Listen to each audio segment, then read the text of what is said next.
Office Memorandum, United States Government. To Director FBI from SAC Philadelphia. Subject, Malcolm K. Little. Date, April 30th, 1954. Little told this group that there was a spaceship 40 miles up, which was built by the wise men of the East, and in this spaceship there are a number of smaller spaceships, and each one is loaded with bombs. Little stated that when Elijah Muhammad of Chicago, Illinois, gave the word, these ships will descend on the United States, bomb it, and destroy all the white devils. According to Little, these bombs will destroy all the devils in the United States, and all the Muslims in good standing will be spared. Little claimed that their prophet Elijah Muhammad was sent to the United States 20 years ago to save the black people. Since its founding in 1930, the Nation of Islam has promoted itself as an Islamic tradition directed specifically towards Black Americans.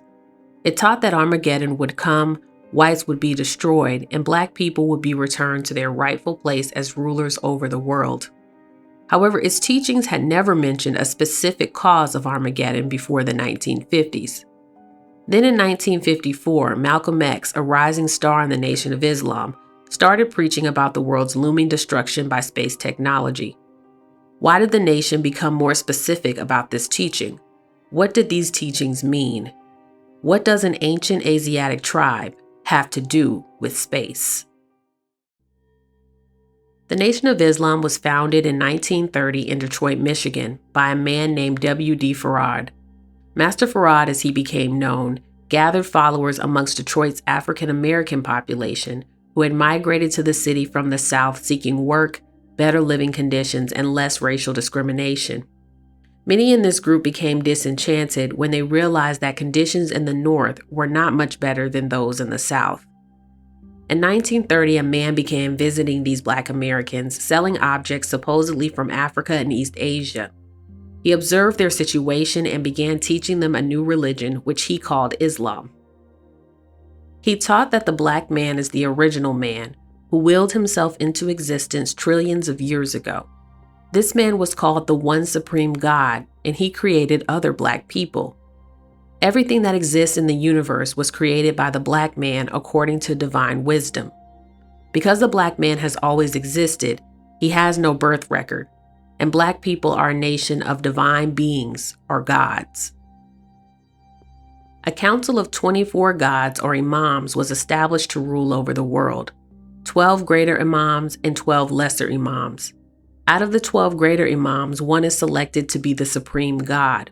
Only one god can rule at any given time, but the 24 imams will change over time because no god lives forever. Because of this arrangement, originally, only these 24 imams had knowledge of the one true God. One god named Imam Shabazz traveled to Africa and used an advanced scientific program to create the tribe of Shabazz. This tribe was full of scientists whose experiments at times had devastating consequences. According to Nation of Islam legend, one Shabazz scientist named Yaqub created white people in order to prove that he could create a race of people that would dominate the Black man. He did so via a method which the nation calls birth control in intervals of 200 years, with each round of races being lighter than the one before. Finally, after 600 years, he had created a race of blonde, blue-eyed white people. According to the teachings, the Black man is divine and a Muslim by nature. The white man, however, is a devil who is not truly human since the divine substance, the blackness, has been engineered out of him. As a result, white people may convert to Islam mentally, but will never be true believers. Other non-European racial groups like Asians and Latinos are also considered to be Black people by the Nation of Islam. Instead of seeking inclusion within the white society, Master Farad warned that it was time for Black Americans to embrace their real identity and religion before it was too late. His followers believed that he was the designated supreme god coming to rescue the lost descendants of the tribe of Shabazz. One of his students, a Georgia native named Elijah Poole, studied under his direct supervision for the organization's first 4 years as it grew to include thousands of members. In 1934, Master Farad disappeared, leaving Elijah, who was now known as Elijah Muhammad, as the leader of the sect. The historical identity and final whereabouts of Master Farad have never been determined. Elijah Muhammad and his wife Clara spent the ensuing years winning new converts and opening more worship locations, which they called temples. The major issues in the 1930s were the Great Depression and racial discrimination. While the unemployment rate in white communities was 25%, in Black communities it was as high as 50%. In an effort to find jobs for white men, many Black men were fired. In this environment of despair, religious groups in Black communities competed fiercely for members. There was Father Divine's Peace Mission movement, which began in the 1910s, but attracted many during the Great Depression due to its frequent Holy Communion banquets and communal living practices. There was the Moorish Science Temple of America, or MSTA, founded by Noble Drew Ali in 1925 in Chicago. The MSTA rapidly gained followers, and Noble Ali was posed to become a political kingmaker in Illinois. However, the organization fractured in 1929 when Noble Ali was found dead in his home under mysterious circumstances. The largest Moorish factions continued to operate and retain members. There were also various other Christian movements. Early on, the Nation of Islam distinguished itself for its willingness to endure criminal penalties for their beliefs. The organization clashed with school officials in 1934 for their refusal to enroll their children in public schools. Things would come to a head again after the Pearl Harbor attack of 1941 when the United States entered World War II. All of these different groups had to decide what stance they would take on the war and whether they would advise their members to register for selective service. Both the Nation of Islam and some Moorish groups began teaching their followers that the Japanese were enlightened, advanced members of the Black race who would win the war and free Black Americans from their oppression under whites. The Moorish groups told members that those who swore loyalty to the Japanese would be given ownership of white-owned businesses after the war and preferential treatment by the Japanese military. The Nation of Islam predicted that the war was a part of Armageddon. The Japanese had struck a blow to America and would destroy the white-dominated world, ushering in a period called the Hereafter, when the Black man would rule the world again. Accordingly, both groups discouraged their members from registering for the draft. After investigation by federal officials, however, the Moorish groups relented and began fighting for religious accommodations during their members' military service, instead of encouraging them to avoid service altogether. In contrast, the Nation of Islam dug in. In 1942, Elijah Muhammad and other members were sentenced to 4 years in prison for preaching sedition and avoiding the draft. When he was released in 1946, however, the Japanese had not won the war. The Nation of Islam's membership had dwindled, and Armageddon had not come. Fears of Nazism were replaced with the terror of communism. Since the Hereafter had not come through a Japanese victory, the Nation of Islam would need to find a new eschatology for the Black masses.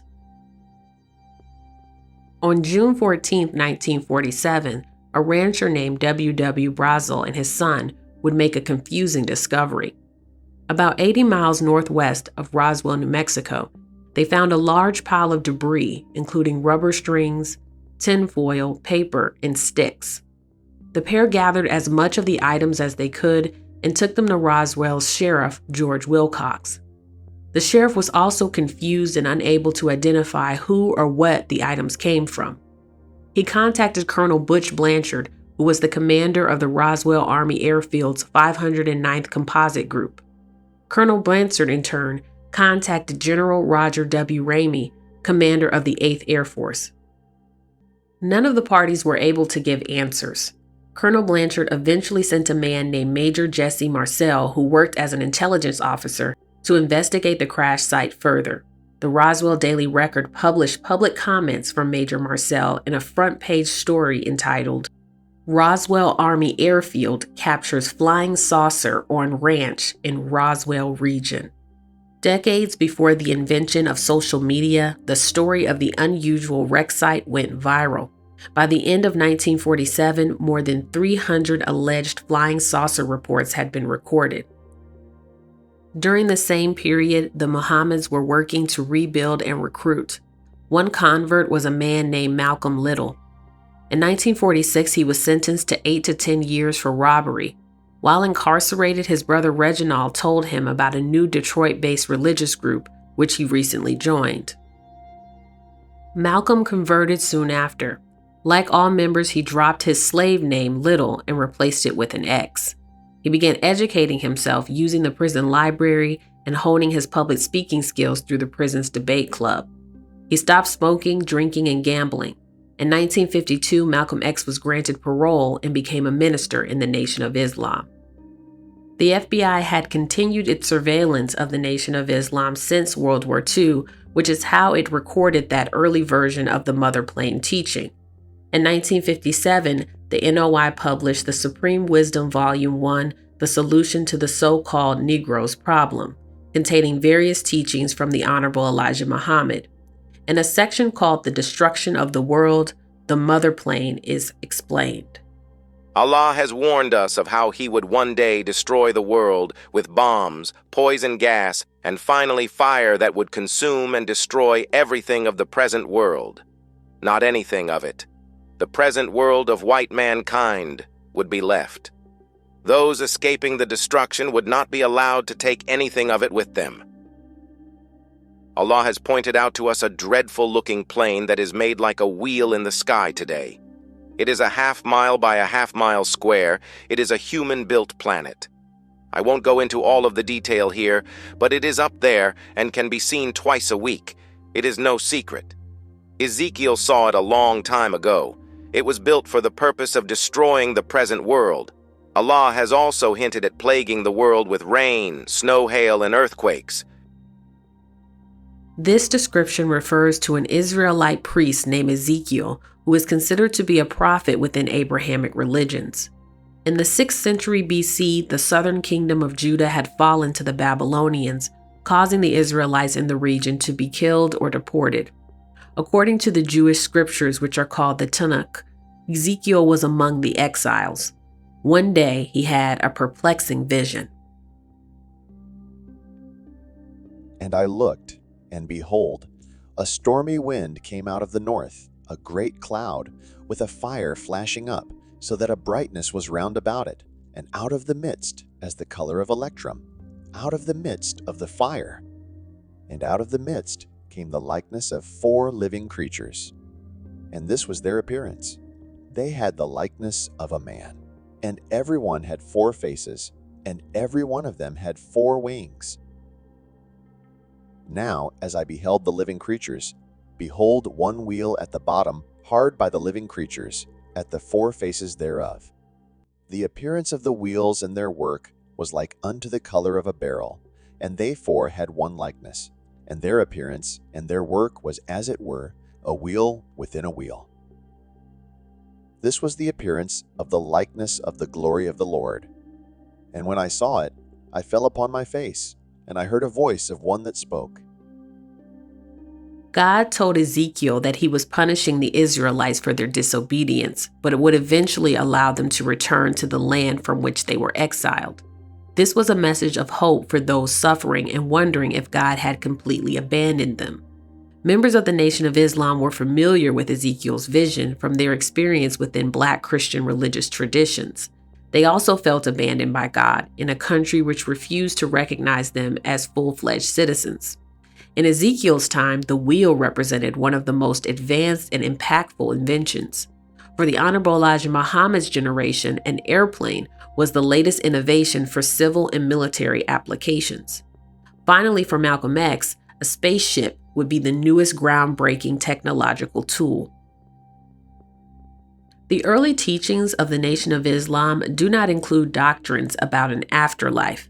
The period called the Hereafter describes conditions on earth and not conditions in the supernatural realm. Like Ezekiel's vision, which promised a new covenant between God and the Israelites, the Nation of Islam's mother plane promised punishment for Black man's oppressors and a peaceful Black-dominated world. Especially attractive was the fact that this tool for destruction was said to be designed by Black people themselves. While a Black scientist supposedly caused the source of Black subjugation when he created the white man, another Black scientist had rectified the situation with the creation of the mother plane. In short, the Nation of Islam used their theology to place Black people at the center of technological advancement. They often criticized the teachings of Christian churches, which worshipped a, quote, sky god, end quote, and emphasized life after death in the spirit world. They were careful to point out that their beliefs referenced advanced Black science that existed within the material world. In October 1957, the Union of Soviet Socialist Republics, or USSR, scored a major geopolitical victory when the nation successfully launched Sputnik 1, the first artificial Earth satellite, into space. In November of 1957, the USSR successfully launched Sputnik 2. The United States scrambled to catch up and surpass their rival. The fear was that the USSR could launch weapons into space, allowing them to bring other nations under their control. President Dwight D. Eisenhower signed an executive order which created the National Aeronautics and Space Administration, or NASA. The administration consisted of two parallel activities. The first was that the U.S. Air Force would be tasked with exploiting the military capabilities of space. The second would be a CIA-led organization called the National Reconnaissance Office, which would use satellite technology to spy on the Soviets. The mother plane was used as a framework for members to understand the space race. The U.S. government's fixation on space was characterized as a futile attempt to save the white man from his inevitable destruction. Despite the explanatory power of the mother plane prophecy, Malcolm X rarely mentioned the teaching in public settings. Black Americans had lost patience with waiting for supernatural or extraterrestrial deliverance. Increasing numbers of Black people were getting involved in the nonviolent civil rights movement, led by organizations like the Southern Christian Leadership Conference and the Student Nonviolent Coordinating Committee. The Nation of Islam opposed this protest movement, stating that it encouraged Black people to endure harassment, assault, and arrest at the hands of white people. They also emphasized that since white people were inherently evil, they would never give Black people equal rights. The tension between the two perspectives reached its peak when even Malcolm X began to question how his religion could actually deliver the heaven on earth its teachings promised. On March 8, 1964, Malcolm X announced his split from the Nation of Islam. After leaving, he founded Muslim Mosque Incorporated and the Organization of Afro-American Unity. He eventually converted to Orthodox Sunni Islam and completed his pilgrimage to Mecca. He started to repudiate his previous teachings and gave interviews detailing revelations from his time in the Nation of Islam.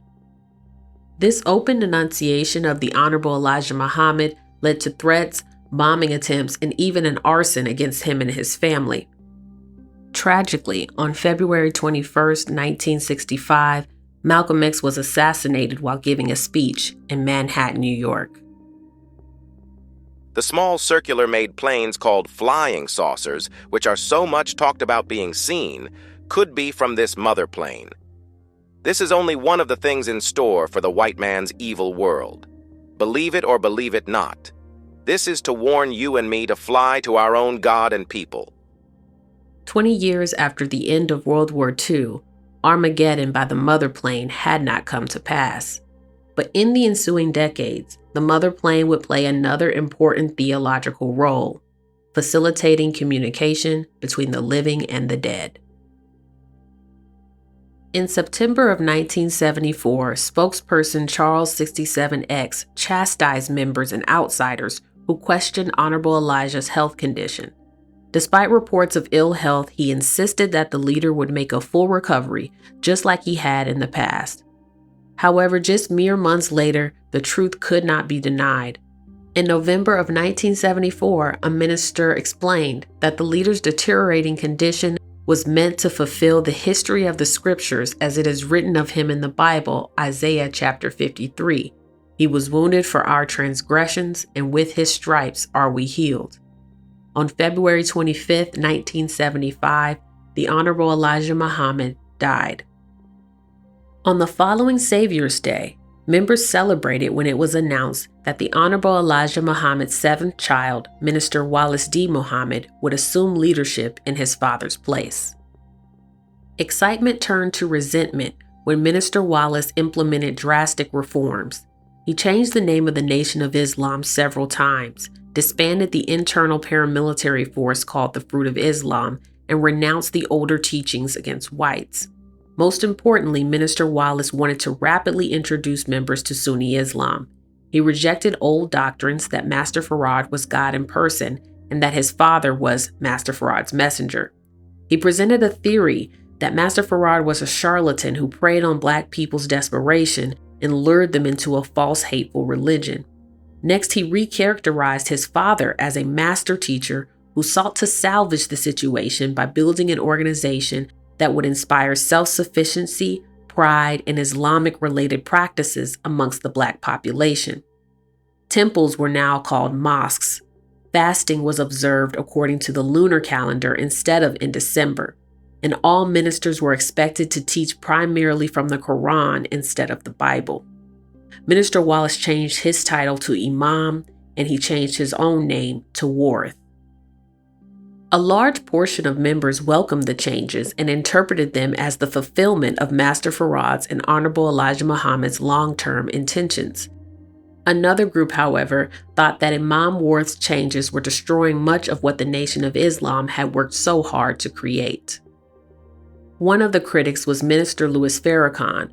On November 8, 1977, he and a group of like-minded members broke from Imam Warith's group and reestablished the Nation of Islam under its previous teachings. Minister Farrakhan explained that Minister Warith's defection from his father's teachings had been prophesied and that he had been prepared to resurrect the Nation of Islam in the aftermath. In September of 1985, Minister Farrakhan presented further evidence of his divine calling. He spoke of a vision he had while in Mexico. He walked up to a top of a mountain with a few other men, and a UFO, or a little wheel, came down to meet him. A voice called out to Farrakhan to come aboard the vessel alone. A beam of light transported him into the ship, and he was seated next to the pilot. Farrakhan felt at ease, believing that this pilot had been sent by God. When the small ship arrived at the larger mother wheel, Farrakhan was led to a room with only a speaker in the ceiling. Soon he heard a voice he recognized well, the voice of the Honorable Elijah Muhammad. The nation had already began teaching that their leader had not really died, but had been taken to safety within the mother wheel to preempt an attack against him by the U.S. government. Now, in Farrakhan's vision, the Honorable Elijah was confirming to him that he was alive. He didn't use full sentences. Farrakhan was forced to interpret individual words spoken in a staccato fashion. He understood that he had been designated to lead the Nation of Islam through its last days. A scroll containing God's message to humanity was placed into Farrakhan's brain. Honorable Elijah told Farrakhan that he would have one last task to complete before he would be able to see the leader face to face. He didn't specify what the task was, but Farrakhan believed that the information had been placed in his mind and would be revealed sometime in the future at the right moment. Honorable Elijah told Farrakhan that President Ronald Reagan would be planning to start a war, and he needed to hold a press conference to tell the world about what the U.S. was doing. At that, he dismissed Farrakhan, saying, "You may go now." When Farrakhan was back inside the little wheel, the pilot flew him over the mother wheel so he could view it from above. He saw a large, beautiful city. Instead of taking him back to the mountain in Mexico, the pilot took him to Washington, D.C. He walked into the city and gave his press conference as instructed. Unlike other religious traditions, the Nation of Islam does not believe that man and God are entirely separate. Their theology sees Black people as corporately divine. Master Farad is the highest manifestation of the divine, God in the form of a physical person who came to earth to redeem the lost-found tribe of Shabazz. When he left, he handed the mantle of leadership over to the Honorable Elijah Muhammad, who became Master Farad's messenger. Now that the Honorable Elijah Muhammad was gone, it was not enough for a small circle of ministers to select the next leader. The messenger himself would need to make the final decision. Honorable Minister Farrakhan's vision fell in line more closely with the Nation of Islam's spiritual framework and provided a permission structure for members to break ranks with a leader like Imam Worth. To symbolize his call to leadership, Farrakhan established 2 Savior Day celebrations. The first date had been celebrated for decades on February 26 to mark Master Farad's birth. The second date would be on October 7th, the Honorable Elijah Muhammad's birthday, which was celebrated as the birth date of the Messiah. In 1987, Imam Worth Muhammad would dissolve the organization, which was once called the Nation of Islam. He encouraged the membership to join any Orthodox Sunni mosque. Imam Worth wanted to become an independent Islamic scholar and felt the dissolution was necessary to finalize the process of bringing the former Nation of Islam members into the larger international Muslim community. This transition marked one of the largest number of conversions to Orthodox Islam in American history. On the February 26, 1989 Savior's Day celebration, Farrakhan hosted a gathering at Mosque Mariam, a complex which included a library, a large mosque, a gym, and a school. A little over 10 years after leaving Imam Worth's organization, Honorable Minister Farrakhan has successfully resurrected the Nation of Islam. The Mother Plane offered a sense of comfort by assuring members that Master Farad, Honorable Elijah Muhammad, and others who had passed away were still alive. When Master Farad disappeared, the organization survived based on leadership from people who had known the founder personally, who had seen the face of God. But after Honorable Elijah Muhammad died, the Nation of Islam theologically created a sky god similar to the ones they had previously criticized. Instead of a heaven where followers' souls would go to be with God, the nation taught of a new physical planet where God and his messenger were waiting. By the time racial integration had become the law of the land, many members of the Nation of Islam had elevated their economic status and were ready to follow Imam Worth Muhammad into the international Islamic world. But others had been left behind. They were still struggling, still experiencing discrimination, still stuck at the bottom of the socioeconomic ladder. For those members, Sunni Islam left them too close to their indigent, real-life circumstances. They had no interest in integrating into the Christian or the Muslim world as lower-status citizens. Instead, they would continue to await the Mother Plane, a new planet, a new world, a new reality.